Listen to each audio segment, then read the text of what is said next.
على رسول الله صلى الله عليه وسلم فإنه من يطع الله ورسوله فقد رشد ومن يعص الله ورسوله فقد غوى ولا يضر إلا نفسه ولا يضر الله شيئا.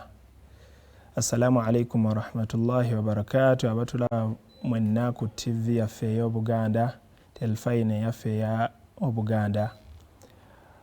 Tubaaniriza nnyo ku programu yaffe eno eya da'wa ebeerawo buli Lwakutaano obudde buno bwennyini. Nga tusaba Allah subhanahu wa ta'ala abeere nga agitukuumira n'okubeera nti nno tutambulizaako obusiraamu bwaffe. Tuli mu nnaku zino 10 eza Dhul Hajji oba Dhil Hajji ze tumanyi obulungi obukulu bwazo, ng'olwaleero insha Allah subhanahu wa ta'ala tugenda kubeera nga tutunuulira obukulu obuli mu nnaku zino 10 ze tulimu ez'omwezi guno ogumu ku myezi egy'emizizo. Allah subhanahu wa ta'ala egimu ku myezi egy'emizizo gye yalaga nti inna iddata shuhuri inda Allahi 12 shahara. Allah subhanahu wa ta'ala emyezi gy'amanyi mu Busiraamu giri 12 naye minha arba'atun hurum, mulimu emyezi 4 nga gyo gya mizizo. Ne Allah subhanahu wa ta'ala yagamba nti fala tadhlimu fihinna anfusakum, temweryazaamaanyizangamu mu myezi egyo nga gituuse. Egimu ku myezi egyo gwe guno omwezi gwe tulimu, ate ne gubeera nti nno gulimu ennaku ezisinga ennaku zonna. Ennaku zonna ezaali zibaddewo kuno ku duniya, zino z'ennaku ezikyasinze ennaku zonna. Afdalu ayami ayamu al-ashara al-awwal min dhul hajji kama qala an-nabi sallallahu alayhi wa sallam au kama qala an-nabi sallallahu alayhi wa sallam. Ennaku ezisinga mu nnaku zonna ez'omwaka, omwaka okwetooloolwa kwonna, ze zino ennaku ze tulimu 10, ziyina enkizo okusinga ku ndala. Nti nno omuntu waakoleramu ekirungi kikubisibwamu enkubisa etali nga nkubisa ya myezi mirala. Ate nabwe ekito ekibi omuntu kyakolera mu myezi gino nakyo kikola kidabolingibwa ate ekitali mu myezi emirala. Nti gyo emyezi emirala omuntu wakola ezzambi bamuwandikako ezzambi limu, naye mu guno omwezi mu gino emyezi egy'emizizo gyawukanirako ddala n'emyezi egisigadde. Ate naddala kati mu nnaku zino ze tulimu 10, omwana Adamu alina okuteekayo nnyo obwongo n'okubeera nti nno Allah subhanahu wa ta'ala amusembeza nnyo ng'amusinza nnyo okusinga lw'amusinza mu nnaku endala. Ekyo kiva nti nno Allah subhanahu wa ta'ala ennaku zino ze tulimu okulaga obumu ku bukulu bwazo, nti Allah subhanahu wa ta'ala yazirayira mu Qur'ani ye ey'ekitiibwa n'agamba nti wal fajr wa layali al-ashr wa shafi' wal watr. Allah subhanahu wa ta'ala kama qala Ibn Ashuri al-qasam lazimu al-madha lazimu at-ta'zim, nti okulayira Allah subhanahu wa ta'ala kwaba alayidde waalayira Allah subhanahu wa ta'ala kitegeeza nti ensonga gy'aba alayiddeko kikinkulu, kiki kyaba tukwetazaamu nti giteekeko ebirowoozo obeere nti nno gifumintirizaako osobole okuwangula ku bigikwatako. Kati mu zino ennaku ezine 10 inda aktharu salaf kama qala ibn wal khalaf kama qala ibn kathir anna walayalin 10 يقصد بهذه الأيام أيام العشر الأول من ذي الحج. ennaku zino ezisooka mu mwezi ogwa Dhul Hajji. وكان السلف يعظمون 13 كما قال أبو عثمان النهدي. Abasalafu abakulemberamu basahaba bwe bategeeza abasalafu baboogera ku basahaba waman tabi'ahum bi ihsan kanu yu'azzimuna 13 balinga bagulumiza 10 lya mirundi 3. Abu Uthman an-Nahdi oyo nga watunyumiza yafa mwaka gwa 10 hijriya, nga gwe gumu ku mwaka gwasembayo okubeera nti sahaba abasembayo gwe bafiirako. Yagamba nti kanu yu'azzimuna 13 al-ashara al-akhir min Ramadan, bagulumizanga 10 erisembayo mu mwezi ogwa Ramadan we lyayingiranga tebazanyanga, wabula baateekangayo kaweefube ne babeera nti nno abadde abayinamu obunafunafu nga badde engulu. Kyovola nabbi Muhammad sallallahu alaihi wasallam kana yashuddu izarahu. Omubaka Muhammad sallallahu alaihi yali kwegamba eyo kinaya ngaetegeeza ki nti yali akyukira ddala mu mbeera ye gy'abadde asinzaamu Allah n'ayongeramu n'akola ki wa ya'tazilu nisa abakyala bonna bonna n'abakola ki n'abaleka n'abeera nga adda mu muzikiti kubeera nti akolera i'tikaafu. Wa kanu yu'azzimuuna aydan al-ashara al-awwal min dhil hajji, baagulumizanga 10 erisooka mu mwezi guno gwe tulimu ogwa dhul hajji, nga ze zino zennyini ennaku ze tulimu twakazitambulako lunaku olwayo lwakutaano. Kitegeeza ki nti abasalafu zino ennaku we zaayingiranga baaziwanga nnyo ekitiibwa, ne babeera nti nno bateekayo kaweefube, bongera nnyo mu kubeera nti batendereza Allah subhanahu wa ta'ala. Wa kanu yu'azzimuuna aydan al-ashara al-awwal min Muharram, baagulumizanga 10 erisooka mu mwezi gwe bayita Muharram nga gwe tuddako wetuva ku guno omwezi, olw'ensonga nti mulimu yawmu Ashura, mulimu olunaku olwo Ashura Allah subhanahu wa ta'ala lwe yataasizaako nabbi we Musa alayhi salatu wassalamu okuva eri Farao. Kakati abasalafu baalinga ezo ennaku 10 eri ery'emirundi 3 weriyingira, baalinga bakola ki, bongera kaweefube n'okubeera nti nno bakola ki, nga batendereza nnyo Allah subhanahu wa ta'ala. Wakutte ku kintu kyonna ng'akikola buteeresa. Kyovola nti Allah subhanahu wa ta'ala aleetawo obuseera buno oba n'asukkulumya ennaku, n'asukkulumya emyezi ku mirala, ennaku ku nnaku endala, liyujaddida al-abdu kama qala al-ulama silatuhu ma'a Allah subhanahu wa ta'ala. Omuddu abeere ng'akola ki, ayongeramu kaweefube oba azza obujja enkwatagana ye naani ne Allah subhanahu wa ta'ala, mu kubeera nti ayongera nnyo okubeera nti ki, amusinza. Mu nnaku zino 10 omubaka Muhammad sallallahu alaihi wasallam naye azzama sha'na, omubaka yazigulumiza oba n'abeera nga teyatulekerawo, yazituyigiriza n'atulaga obukulu bwazo, n'aleeteramu ebigambo bingi nnyo mu zo. Ekimu ku byo nga tubadde tugaye nti Allah subhanahu wa ta'ala yasokoze azzama n'abeera nga azirayira, naga nti walayali na ashir wa shafi wal watir. Layali al-ashir tugambye nti nno kye kino zino ennaku ze tulimu 10. Wa shafi wal watir, shafi abamanyi abasinga baganga Ibn Abbas wagamba n'abasalafu abalala nti nno lwe lunaku olwaki, shafi ye yawmu nahli, nga lwe lunaku olw'10 mu zino ennaku. Omubaka Muhammad sallallahu alaihi wasallam yagamba nti afdalu ayami sana, afdalu yawmi sana yawmu nahli, aw kama qala nabi sallallahu alaihi wasallam, olunaku olukyasinza okubeera neki olukulu mu nnaku zonna omuntu zawangaaliramu mu mwaka, lwe luno olunaku lwa Eid olujja okubeerawo olunaku olwokusatu. Tusaba Allah subhanahu wa ta'ala abeere nga atutuusaayo. Wa shafi'i wal watir, wal watir ye yawmu Arafa, olunaku olwa Arafat olujja kubeera olunaku lwakubiri.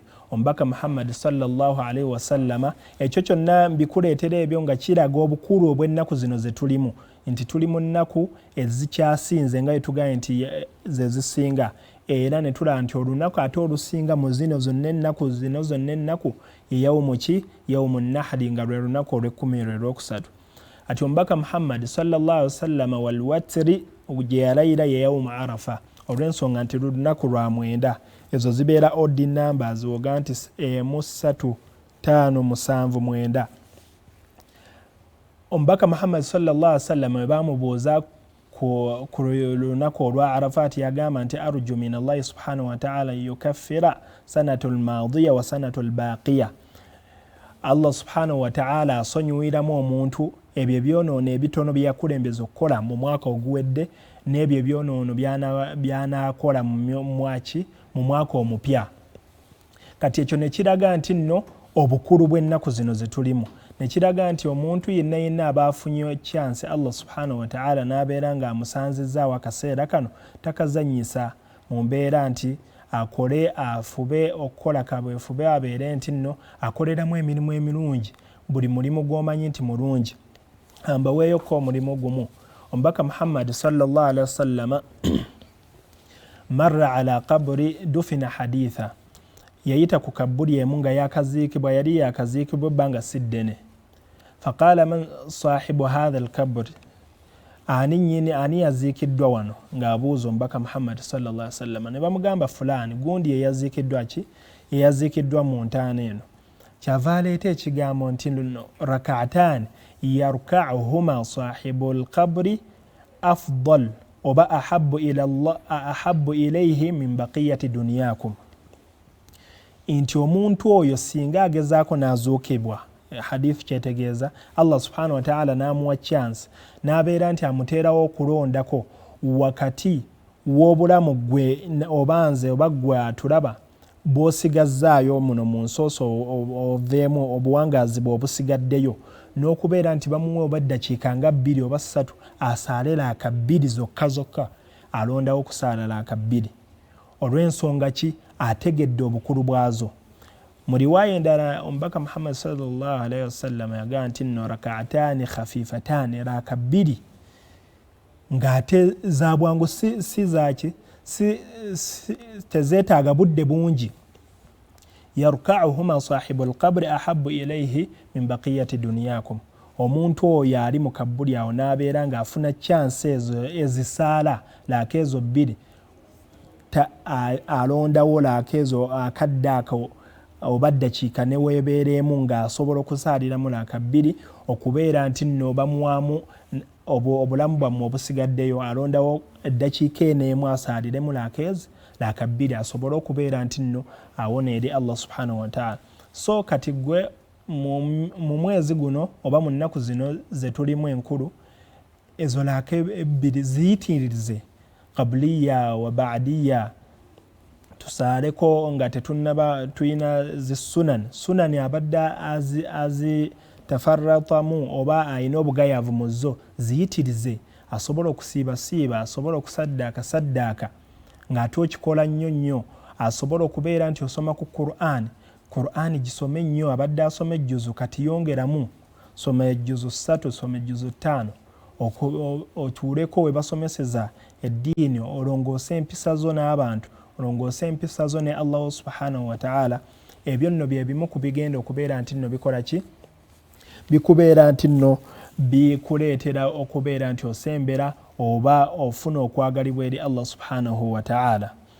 Mu mbeera eyo mu nnaku zino tubaamu ne okusala ebisolo. Eno Eid kye kigiyisa adha, Eid al-adha. Omubaka Muhammad sallallahu alaihi wasallama dhaha bikabshaini aqranaini.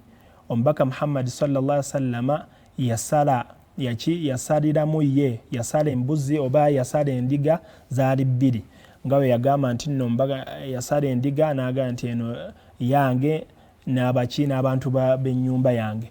Wa hadha limadha liman amana bi min ummati, ate eno ngisalidde kwa abo bonna abanzikiriza mu umma yange eno. Al aslu fil udhiya yakunu lil ahya, ensibuko y'okubeera nti omuntu asala dhuhiya ebeera abagisala babeera abantu nga balamu, so si lil amwaati, so si bafu. Tugenda ekyo kukiraba, naye katusooke tulabe obukulu bwaki, hukumu y'okusala eno nga tusala ddi? Tusala olunaku lwaki? Tusala olunaku lwa kusatu oba olunaku olw'ekkumi mu mwezi guno, ng'ate lwe lunaku olukyasinza okubeera nti nno lwe lusinga ennaku zonna ez'ensi eno. Naye ate ekyewuunyisa nti abantu ate lwe basingira ddala okubeera nti nno boonoonerako, n'obeera nti nno abadde tafunanga waazi oba ki, kyonna okukola obwonoonefu bonna abikola ku lunaku olwo. Ate mu mbeera nti nno ate nga lwe lunaku olusinga okubeera nti lwa kitiibwa, ate nga lwagalibwa eri Allah subhanahu wa ta'ala okusinga ennaku endala, naye omuntu era kwakola ki? Kwedibagira n'abeera ng'ajeemera Allah subhanahu wa ta'ala ng'amujoogerako ku lunaku olwo. Udhiya tugambye nti nno abamanyi baajawukanamu hukumu yaayo. Ekisookera ddala abamanyi abasooka bagamba nti nno eri sunnatul muakkada. Sunna muakkada kiki bategeeza ndi sunna omubaka Muhammad sallallahu alaihi wasallama gy'ataalekangayo okubeera ng'akola, nga olaba salatul witiri witiri omubaka Muhammad sallallahu alaihi wasallam teyagirekanga safaran muqiman au musafiran, teyagirekanga nti oba mutambuze oba nga si mutambuze, yagisaalanga. Kati ekyo kye bayita sunnatul muakkada. Kati nabbi Muhammad sallallahu alaihi wasallam ebbanga lyo lyonna lyamalawo Eid al-Adha, Eid ey'ebisolo we yatuukanga yasalanga, ng'etulabye mu hadithi nti yasala ebisolo bibiri n'asalira ye kennyini n'abantu be, endala egundi n'agisalira abo bonna abaamukkiriza mu umma ye nabbi Muhammad sallallahu alaihi wasallam. Abalala ne bagamba nti eri waajibu olw'ensonga nti Allah subhanahu wa ta'ala yagiragira, inna a'tainaka al-kawthar fasalli li rabbika wanhar.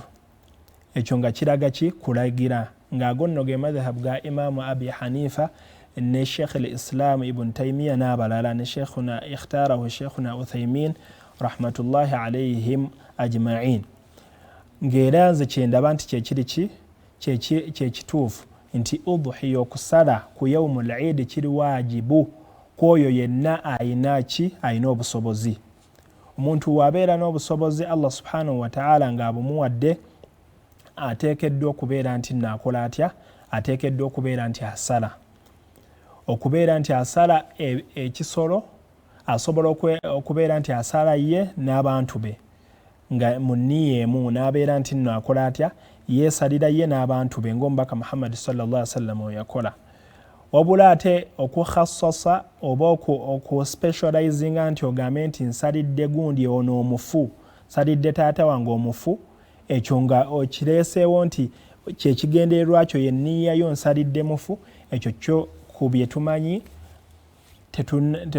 tetukiyitangako nti nno ekyo mubaka Muhammad sallallahu alaihi wasallam kyaliwo. Naye ekimanyikiddwa nti nga we nabagambye nti asulu y'okusala ebeera y'abalamu so si y'abafu. Wabula ayagala okubeera nti asalira abafu kubagatta muno muki niyatul ajri wa thawab, okubeera nga wolaba omubaka Muhammad sallallahu alaihi wasallam yasala ye n'abantu be ab'enjuye n'abantu be omwo, ate nga tukiraba nti yafiirwa abakyala be n'afiirwa bataata babato bonna tewaliwo gwe yasalira, nga Khadija, nga Zainab bintu Huzaima, bonna abo baali bakyala be. Naye tetuyinaayo gwe yagaa nti nno musalidde Khadija olw'okuba nti nno yafa, ngendereddemu oba okubeera nti nno musalidde olw'okuba nti yafa n'amunuwirira.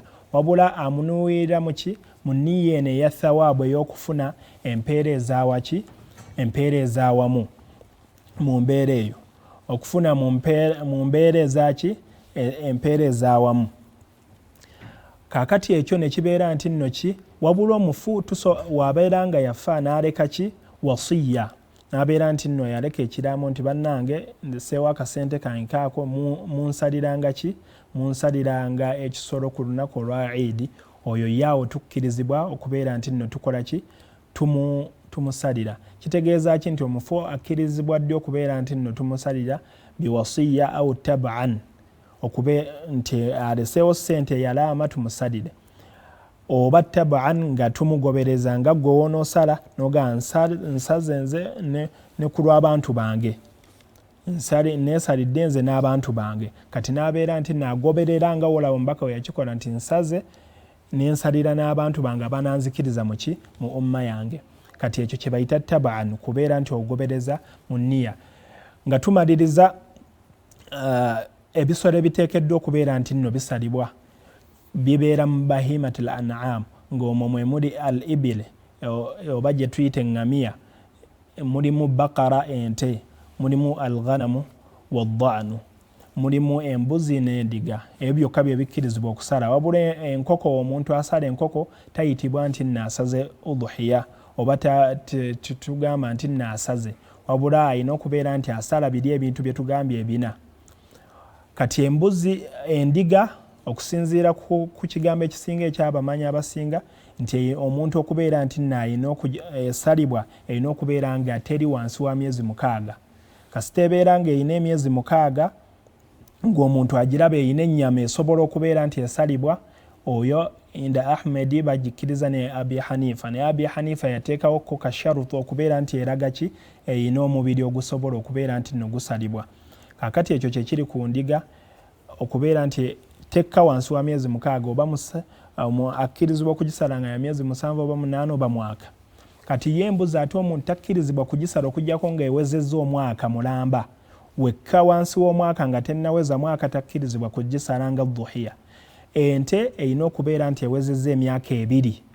Omuntu okubeera nti agisala nti ekkirizibwe nti ya dhuhiya erina okubeera nga etandikira mu myaka 2 okudda waggulu, ate ye eŋŋamiya myaka 5. Ekitali ekyo khilaafu limadha bima jaa bihi nabii sallallahu alayhi wasallam. Ti mu mbeera eyo nti twegendereze nga tumaliriza ddala okubeera nti nno tusala ate ebisolo ebiriko obuvune al-uyub, nga wolaba omuntu takkirizibwa kubeera nti nasala afuula dhuhiya oba ekisolo nga kiriko obulemu. Kati awo kitegeeza nti ate ekikutufu ky'okugulu ate awo kyo tekikkirizibwa ddala. Okubeera nti nno ekisolo kyavaamu eriiso, ekyo nakyo tekikkirizibwa dhuhiya. Omuntu afune ekisolo nga kirungi, nga kirabika bulungi, okubeera nti nno kisalibwa bulungi. Ekirawo okubeera nti ekisolo kirwadde, ekisolo ekirwadde tekikkirizibwa okubeera nti nno omuntu akisalanga dhuhiya. Tubitegedde bulungi ebyo ebigambo n'ebirala bingi nnyo. Tujja kubeera nga tukomaawo. Tusaba Allah subhanahu wa ta'ala atugase n'ebyo bye tutegedde oba bye tuwulidde, era bituteere ku minzaani z'emirimu gyaffe emirungi. Subhanaka Allahumma bihamdihi astaghfirullah li wa lakum wa lisaa'iri almuslimina min kulli dhanbi fastaghfiruhu innahu huwal ghafurur rahim. Assalamu alaykum wa rahmatullahi wa barakatuh.